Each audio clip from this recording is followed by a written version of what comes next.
అందరికీ కన్ఫ్యూజన్గా ఉండేటువంటి ఆ సిఏజిఆర్ ఎక్స్ఐఆర్ మధ్యలో ఉన్నటువంటి డిఫరెన్స్లు ఏంటి, ఇటువంటి టర్మ్స్ని మనం కొంచెం అర్థం చేసుకుంటాం. సో ఇందులో మనము అబ్సల్యూట్ రిటర్న్ అంటే ఏంటి, సిఏజిఆర్ అంటే ఏంటి, ఎక్స్ఐఆర్ఆర్ అంటే ఏంటి, ఫ్యూచర్ వాల్యూ ఏంటి, టైం వాల్యూ ఏంటి, ప్రెజెంట్ వాల్యూ ఏంటి, ఇటువంటి ఎన్నో వాటిల గురించి మనం ఇక్కడ సింపుల్గా అర్థం చేసుకుంటాం. ఇది పెద్ద కాంప్లికేటెడ్ అని అనుకోకండి. సో దీన్ని చాలా సింప్లిఫై చేసి మీకు అర్థమయ్యే భాషలో దీన్ని చెప్పే ప్రయత్నం చేస్తాను. సో బేసిక్గా మనకి అబ్సల్యూట్ రిటర్న్ అనేది ఉంటుంది. అబ్సల్యూట్ రిటర్న్ అనేది ఫస్ట్ టర్మ్ కింద మారుకుందాం మనం. అబ్సల్యూట్ రిటర్న్ అంటే ఏంటి? ఫర్ ఎగ్జాంపుల్ మీరు ఇప్పుడు ఒక ₹1,00,000 ఇన్వెస్ట్ చేశారు.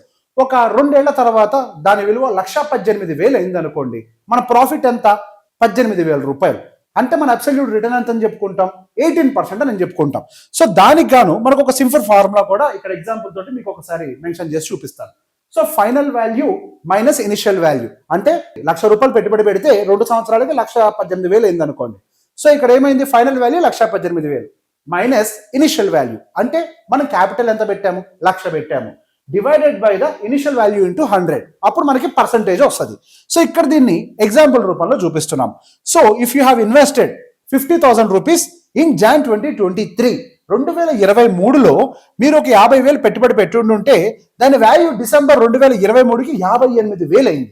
సో బేసిక్గా దీన్ని ఇప్పుడు మనము ఎంత అబ్సల్యూట్ రిటర్న్ వచ్చింది అని అడిగితే దాని క్యాలిక్యులేషన్ ఇలా ఈ పద్ధతిలో ఉంటుంది. మనం ఏం చేసాం? 58,000 ఫైనల్ వాల్యూ ఇక్కడ ఉంది కదా, 50,000 పెట్టుబడి పెట్టాం, 58,000 అయింది. ఈ ఫార్ములా ప్రకారం ఏంటి? ఫస్ట్ ఫైనల్ వాల్యూ రాసుకోవాలి. Final value 58,000.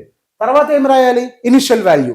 ఇనిషియల్ వాల్యూ ఎంత అంటే మనం క్యాపిటల్ ఇన్వెస్ట్ చేసింది, అది 50,000 divided by initial value into 100. ఇక్కడ ఎంత రాసాం?